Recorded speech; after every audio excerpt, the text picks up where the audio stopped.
Our story unfolds in a luxurious restaurant bustling with patrons enjoying their meals. An unexpected revelation unfolds. The venue transforms into an auction house where guests eagerly bid on human slaves. As the spotlight falls on the next candidate, a captivating silver-haired girl, the bidding frenzy commences. However, there is something resolute about her demeanor, hinting at a hidden purpose. To the astonishment of all, she conjures a mystical key and employs it to liberate herself from bondage. Empowered by her newfound freedom, she proceeds to summon a formidable weapon, wielding it against the bidders who sought to possess her. Unbeknownst to the crowd, a maid in the waiting room reveals her true allegiance as an accomplice. Utilizing her skills as an assassin, she dispatches the guards with remarkable ease. Within the hall, the silver-haired girl, Daya, continues her relentless onslaught, eliminating her adversaries one by one.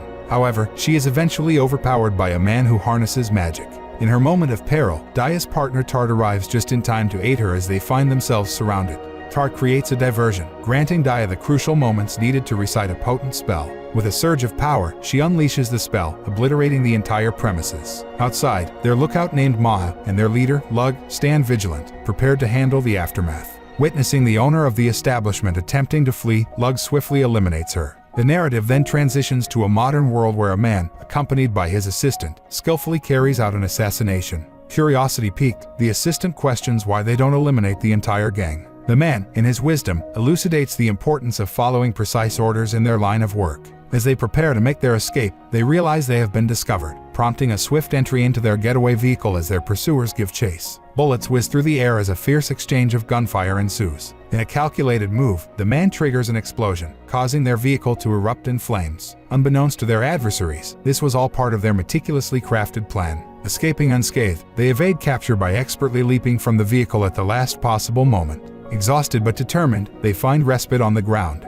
The man, unveiling a glimpse into his shadowy past, reveals that he was born and raised as an assassin, driven by an unyielding purpose. He elucidates that the reason for bringing his novice assistant into this perilous world was a directive from higher authorities, tasked with her training and growth. Prepare to be immersed in a tale of twists and revelations as our story continues. The tension rises as our courageous protagonist, Daya, asserts her expertise, arguing against being labeled as a novice. In a surprising turn, the man confronts her, brandishing a gun at close range. To her astonishment, he reveals that it is, in fact, her own weapon that he had taken without her knowledge. Chiding her, he asserts that only a novice would trust their partner enough to let their weapon be seized. As they return to their place of respite, the girl resorts to using the gun as a means to threaten him. However, unbeknownst to her, he had already unloaded the firearm, rendering it harmless. She fails to notice his lack of reaction, perplexed by his unwavering demeanor. The following morning, they receive communication from their commanding authority, congratulating the man on his successful mission. With retirement on the horizon, they discover that their false passports and plane tickets have been prepared and made readily available.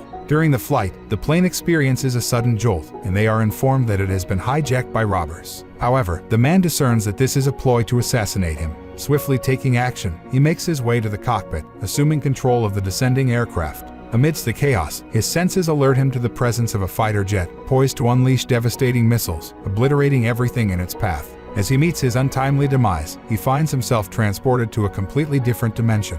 In this enigmatic realm, he encounters a deity, a goddess, who reveals that he is to be reincarnated into a fantastical world. She presents him with a choice: to retain all his memories upon reincarnation, but with a vital task at hand. His mission is to eliminate the hero of that world, as the goddess foresees that, 16 years into his rebirth, the hero will defeat the demon lord and become the catalyst for the world's destruction. To avert this fate, he must eliminate the hero. Having made his decision, the goddess acquaints him with a variety of skills from which he can choose. Deliberating on his options, he selects those that align best with his preferences. And so, he embarks on a new chapter, reborn into a distinguished lineage known as the Tuahata family. His father names him Lug and designates him as the heir apparent. At the tender age of 7, young Lug, fueled by his unwavering purpose, begins his training in the depths of the woods. Lug, driven by his desire to nurture his body through a wholesome diet, refrains from allowing his mother, Esri, to prepare the rabbits he hunts. Drawing upon the wisdom acquired in his past life, he strives to nourish himself properly. In due course, Lug ventures into a clandestine chamber where his father meticulously inspects his physique, guiding him through various poses, a time-honored tradition within their esteemed family. Renowned as the country's preeminent medical dynasty, their true nature lies concealed as a covert assassination family, taking orders exclusively from the royal family to mete out justice upon nobles who seek to harm the nation. Following the inspection, Lug's father announces that the time has come for him to undergo the revered family surgery. This transformative procedure involves modifying the eyes, endowing the recipient with heightened eyesight, the ability to see in dim light, and exceptional night vision. Post-surgery, Lug's affectionate mother lavishes him with care and attention. Although he may not be entirely enthused by her doting nature, he patiently endures. As the bandages are removed, Lug's enhanced vision unveils the sprawling expanse of his family's territory and allows him to observe people from far distances. Later, Lug is attired in feminine garments, in adherence to the customary practice, as he welcomes his new magic teacher. To his surprise, his teacher turns out to be a child. Noticing Lug's astonishment, she acknowledges his potential youthfulness as a hindrance to his training, yet his father assures her of his exceptional nature. Sensing Lug's perception of her as a child, she resolves to impress him by showcasing unnecessary high-level magic. Introducing herself as Daya Vicone, she commences her role as his tutor. Following Daya's introduction, she reveals her plan to mentor Lug for a span of 2 weeks. Handing him a Far Stone, a remarkable artifact capable of storing mana and assessing his abilities, she instructs him to channel his mana into the stone.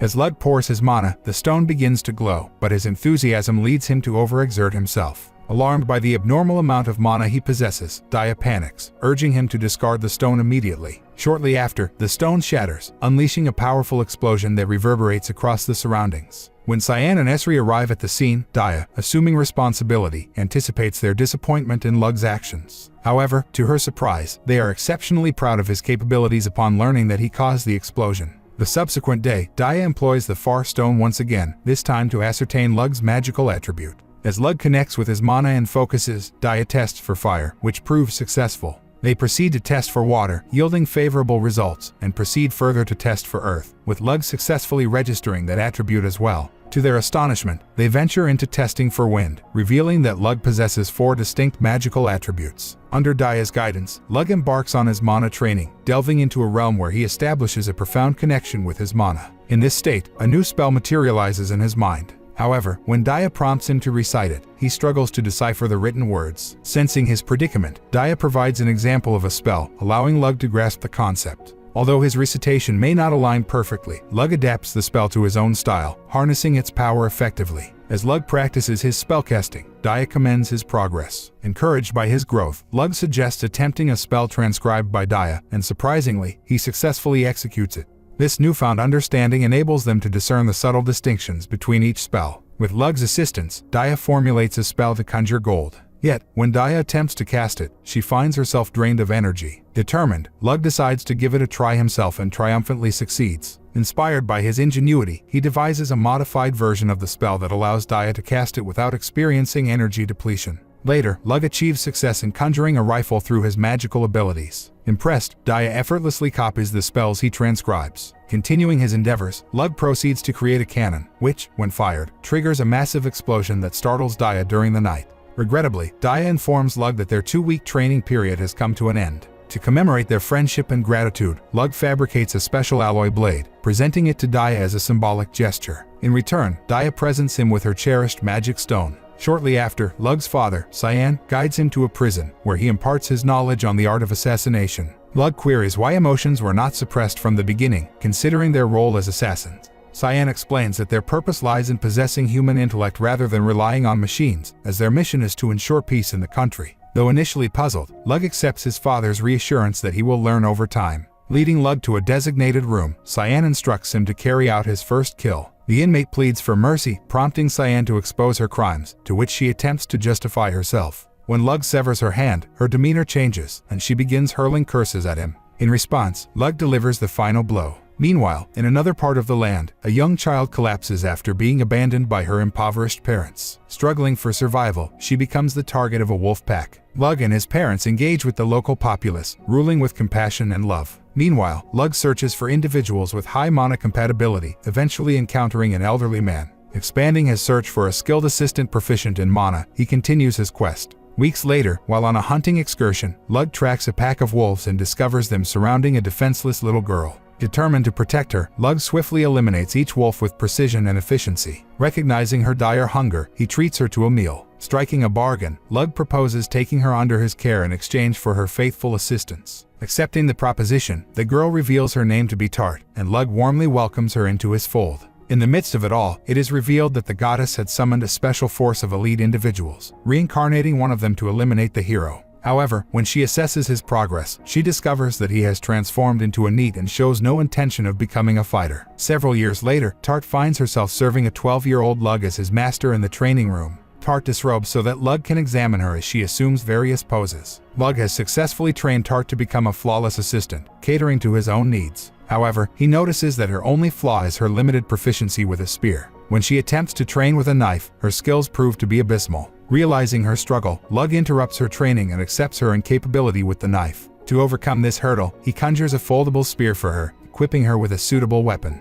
Tart's combat abilities receive a tremendous boost through her analysis of the techniques she learned from Daya. Meanwhile, Lug has been collecting far stones brimming with mana, intending to utilize them as weapons. Later, Cyan reveals that it is time for Lug's final test before he can be recognized as a full-fledged assassin. In this test, Lug is to face off against his father. The assassination trial unfolds in the woods as the two assassins finally cross paths, engaging in battle. During the confrontation, Lug's leg is crushed by his father's attack, forcing him to swiftly retreat and tend to his injuries. Despite possessing assassination skills from 2 lifetimes, Cyan leads Lug into a trap, which ultimately serves as a diversion for an attack from behind. Lug manages to evade the assault, and their clash of blades continues. However, Cyan withdraws into the shadows. Lug decides to draw him out, and soon enough, Cyan launches an attack from the right, followed by another from the left after a brief interval. However, Lug sees through the feint. As Cyan descends from above to strike, the fight concludes with Lug emerging as the victor. After passing the test, Cyan embarks on an assassination mission, accompanied by Lug.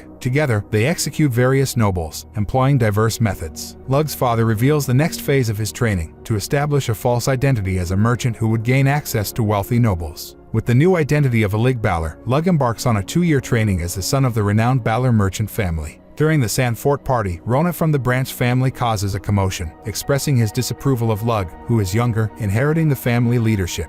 Rona boasts about his strength, prompting Cyan to propose a duel to settle the matter. To everyone's surprise, Lug swiftly gains the upper hand, leaving Rona defenseless before he can even react. Despite the fight being over, Lug remains unsatisfied. In a surprising turn, Rona attempts to attack Lug, but the skilled Lug effortlessly maneuvers him, showcasing his incredible agility. Lug then demonstrates his victory over Rona's father, putting Rona at ease. He extends an olive branch by offering Rona a sword and suggesting a future collaboration. Now assuming the guise of a Lig Balor, Lug, accompanied by Tart, resides in Miltu. To alter his appearance, Lug dyes his hair. In town, Maha works as a tour guide alongside her friends to make ends meet. Unfortunately, their earnings are hampered by a sudden downpour, forcing them to seek shelter and resulting in reduced income. While seeking refuge, they are confronted by a group of thugs. Utilizing her mana, Maha creates an opportunity for her friends to escape. Despite their valiant efforts, the desperate thugs manage to capture them all. The captives are taken to an orphanage overseen by a man named Torin.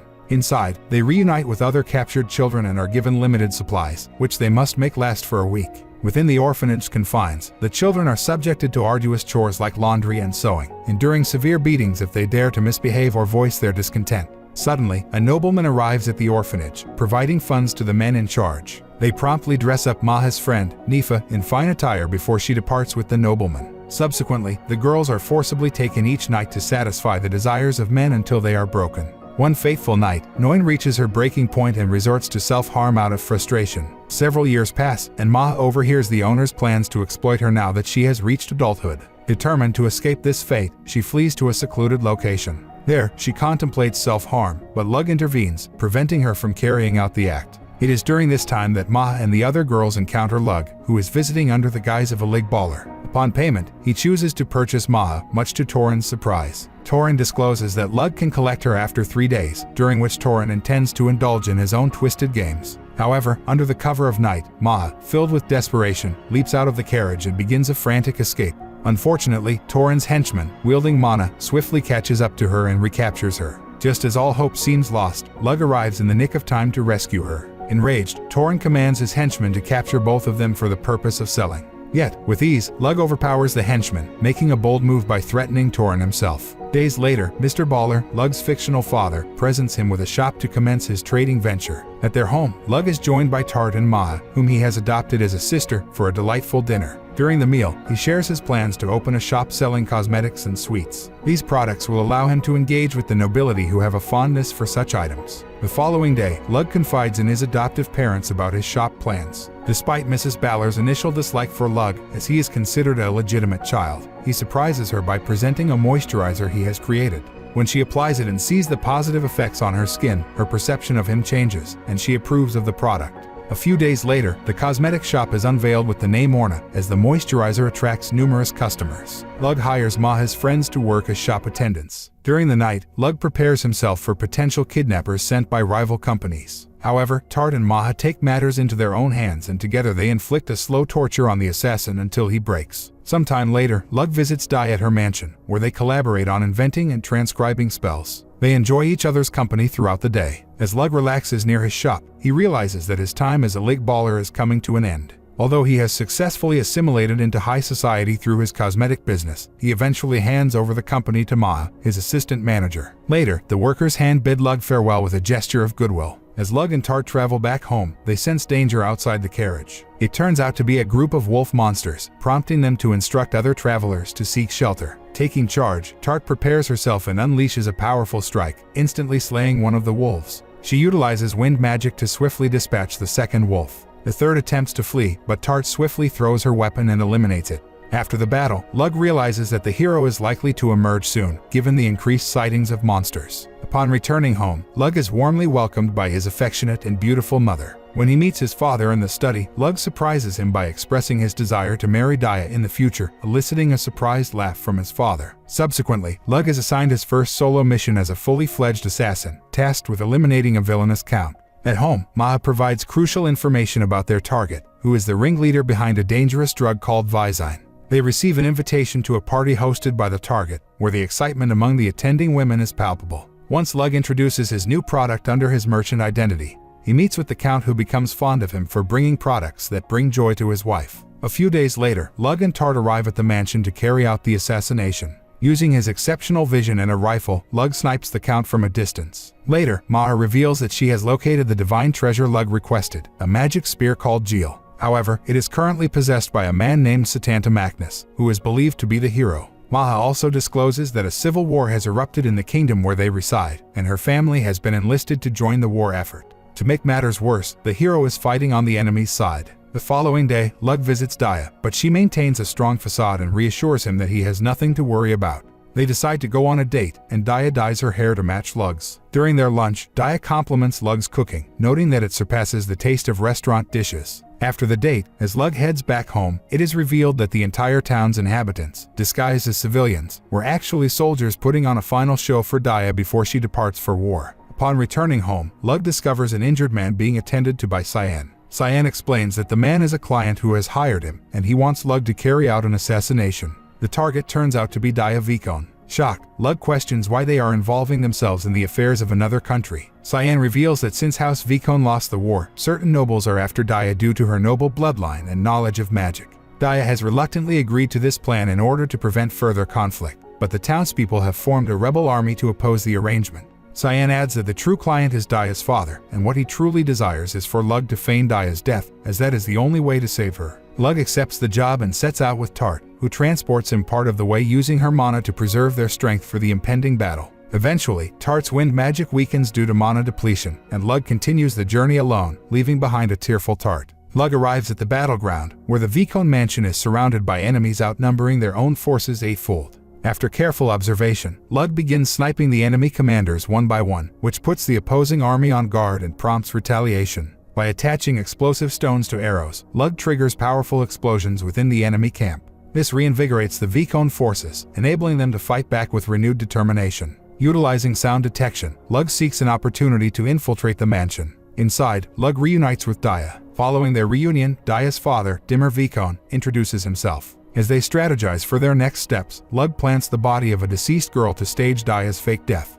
He instructs Daya to shout through the window before he proceeds with the plan. As she moves and opens the window, Lug senses an impending threat, a feeling of imminent death. In that critical moment, he fires the GI ball, causing chaos on the battlefield as it heads towards Daya. Lug saves her just in time. Sensing the immense power of the hero, Lug quickly conjures a cannon and fires it at him. The explosion is massive, but the hero swiftly recovers and becomes even more determined. Activating his berserk skill, the hero enhances his already formidable strength. He proposes a duel, promising not to harm anyone else. Lug, though concerned for his safety, reveals that he will fight as an assassin, not a knight. Together with Dimmer, Lug negotiates the terms of the duel, making the hero agree to withdraw his forces if defeated. With the conditions settled, Lug buys time by engaging the hero in small talk. As the hero charges his weapon in preparation for battle, Lug suggests they begin the duel. Just as he tosses a coin in the air, an explosion occurs before it lands. Lug discloses that he had previously launched a missile into space, meticulously planning for this moment. He used the coin as a guide to direct the missile's trajectory. The resulting blast from the explosion is so immense that it nearly claims Lug's life. Nonetheless, he emerges from the battle victorious and returns home with Daya by his side. Upon their arrival, Lug's father suggests that Daya should now assume the role of Lug's younger sister. Initially hesitant due to the 3-year age difference, Lug's father reassures him that it will be acceptable since Daya is connected to his mother's lineage. He also informs Lug of important news: a hero has appeared in the Alvan Kingdom. This revelation surprises Lug, as he believed Satanta to be the hero. Lug's father explains that this development indicates the imminent emergence of the Demon Lord, urging Lug to keep a close watch on the situation. At that moment, a chariot arrives, and the hero emerges from it. This brings an end to our anime. If you enjoyed it, then don't forget to like, subscribe, and turn on the notification bell for our channel, aniexplainer.